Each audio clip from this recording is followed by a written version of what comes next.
All right, we're talking draft strategy, early rounds. You're picking ninth. Some seasons can be a beautiful spot to pick. Other years, it can be a tough spot to pick. This year, I think it is one of the more difficult places to pick because you're looking at the board. You're talking Davante Adams, you're talking Tyreek Hill, Joe Mixon, guys that will likely be there. If you can get Dalvin Cook, that would be beautiful. But I think when it comes to it, because of the fact that all these running backs are off the board this early, you're talking 7 running backs minus Michael Thomas. You're talking 7 running backs, 8 when you consider the guy picking 10th. Maybe he takes 2 running backs. Then you're talking 9 are off the board. You're talking the top 8, top 9 running backs off the board. And you're not going to pick again until the majority of the top 15 and top 20 running backs are off the board. And for that reason, I think, and it is against most of my personal preferences when drafting, usually I like to go running back, wide receiver, but I think it is the time in the draft where you have to go running back in the first 2 rounds. You can take a Joe Mixon, you can go a Miles Sanders. Again, if Dalvin Cook manages to fall to you, that's a beautiful pick. Now, if Dalvin Cook falls, then I think you can go running back, wide receiver. The odds of Dalvin Cook falling, though, are very, very slim, though. And for that reason, if there's no Dalvin Cook, I think you have to go running back, because you want to try to make sure you still lock down 2 stud running, or at least 2 really good running backs. I mean, I think you look at, once you get past Dalvin Cook, those are your stud bona fide running backs. And from there on, you can say there's a lot of question marks regarding a lot of running backs. Not bad question marks for the most part, but they don't really hold that top 5 upside, minus a guy like Miles Sanders, who I really do like there. Opposed to being able to find some wide receivers later in the draft. Once these running backs are gone, they're gone. But I think there's a lot of wide receiver depth in the 4th, in the 5th, in the 6th, in the 7th round that are bona fide wide receiver 1 potential players, wide receiver 2 potential players, as opposed to running backs where I don't think you look 3rd, 4th, 5th round and see near as many bona fide running back 1 potential players. And for that reason, I think you go running back early here. We'll see what they leave us in this potential draft. But for the most part, again, we're looking at a Joe Mixon probably. We're looking at again, I like Miles Sanders. If I went 2 players here, we're probably talking Miles Sanders. And I would even reach for a Josh Jacobs here out of the 2 players, out of these running backs here, even in Aaron Jones. You can't go wrong with an Aaron Jones. The thing too is with this, you're allowing, or you're almost hurting your competitors to an extent too. If you leave one of these top running backs out here, odds are he snakes back around. I've seen it in so many drafts now. Christian McCaffrey, Aaron Jones, Christian McCaffrey, Saquon Barkley, and Josh Jacobs. Saquon Barkley, Aaron Jones. That should not happen. That should not happen to give somebody them 2 really good running backs like that. So it helps defense against that as well here. But we'll see. There goes Dalvin Cook, as mentioned. He ain't going to be there. Hilaire, not sold on Hilaire. Personally, not a guy I'm a fan of. In this case, as a guy, at least personally, I would say take him and then take a second. Don't take a second running back. Take a wide receiver. We'll take Hilaire for the sake of things here. But again, he's not a guy he's not a Dalvin Cook. He's not a Saquon. He's not a Kamara. He's not a CMC. He's not one of those guys I feel like is a bona fide stud slam dunk number 1 running back. And for that reason, I think you have to go running back on the spin around here in the 2nd round. We'll see what these guys leave us. Still, Miles Sanders, Josh Jacobs, can't go wrong with either one of them. This guy's going to go Adams first. A solid pick at number 10. You can't go wrong there, picking up a Davante Adams. Bona fide wide receiver there. We'll see where he goes here, number 2. You think running back, right? Typically, you would expect running back here. This guy went Tyreek Hill early before we did as well. Sometimes you don't see that. Running backs do go off the board earlier, reaching for that Tyreek Hill. A little different. There goes Miles Sanders. The man would have loved to have there. We're going to go Josh Jacobs. We'll go Josh Jacobs and leave Mixon on the board. And now it's time we start looking deeper in the draft. And here's why I also like the 2 running backs early, because the next time you come around, there's Chris Carson, who is a running back first, not a pass catching running back. He's got a lot of potential there. You got to worry about the injury sometimes. Yeah, not a bad selection. He could be there. Jonathan Taylor, love the upside, but you want to guarantee yourself a bona fide 1-2 punch right now. And we might have to wait a few weeks until Jonathan Taylor gets there. Todd Gurley is a walking injury machine. So you're looking at Chris Carson, and that might be your 1 punch there. And if he's gone, the next time you pick, you are in some big trouble from looking for a running back standpoint. Again, there's some other guys down this list, but you'd like to get 2 starters. Even a 3rd running back is always more than ideal, because running backs get hurt, and not to mention you throw them in your flex and you get them pass catching running backs and you throw in a 3rd one there in running back. You play the matchups a lot better there with that.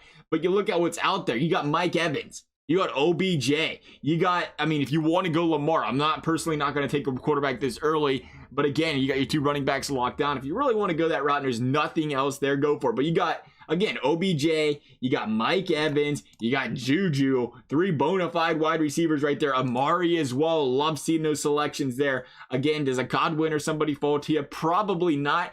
But again, he's out there. DeAndre's obviously not going to fall as well. But this is your area, right? Your area right in here where you're projected to pick again, where you can get 2 really good wide receivers who, again, have wide receiver 1 potential, really good potential, in their 3rd and 4th round picks. And the other thing to note with the running back game is I do like Leonard Fournette. Hey, David Montgomery, Le'Veon Bell. Le'Veon Bell has got a chance to really bounce back because he's still involved in receiving game quite a bit, right? But at the end of the day, you're considering he's really in that area where you wish you could wait another round and hope he falls to you. He probably won't because you're picking so late again, but he's so far down the board. You're talking 13, 14, 15 spots down the board from where you're picking. Where do you really want to reach for those running backs right there if you don't have to? And again, you got the wide receiver 1 options out there. Another reason, again, I like the running back game early. I mean, if they were to manage to somehow let James Conner fall again, that might be a guy you can't pass up. There's nothing wrong with going wide receiver running back here. Again, you got to love the flex option. There's so many options out there at wide receiver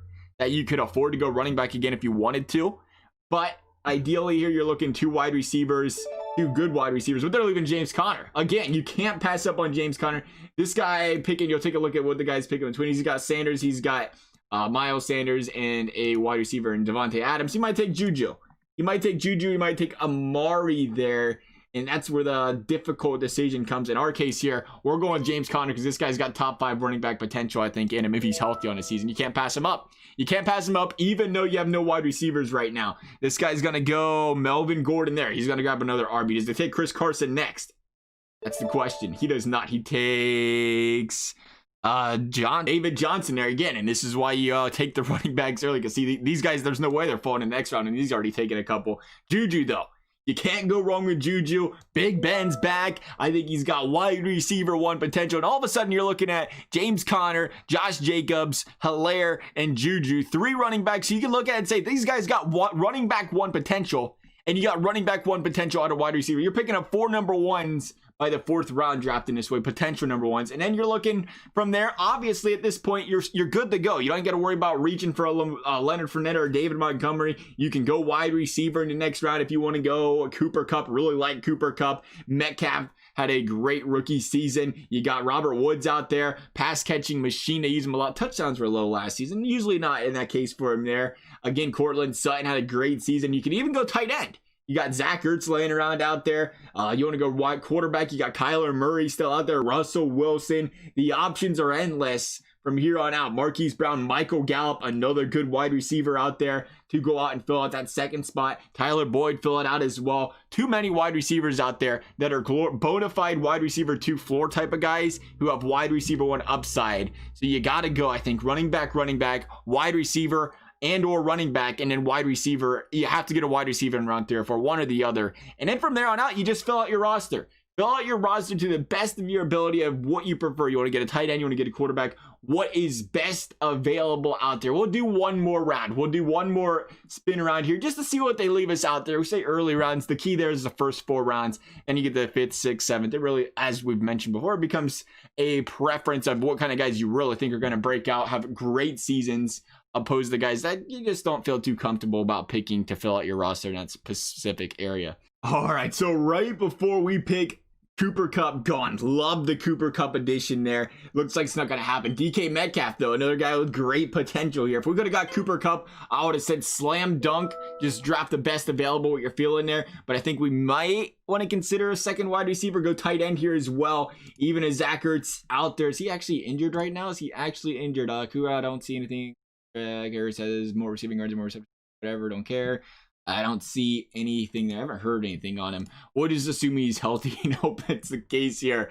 But Zach Ertz, great tight end option. I think you got a lot of depth then. You got Juju, you got Metcalf, you got 3 running backs. You pick up a top tier tight end in Zach Ertz.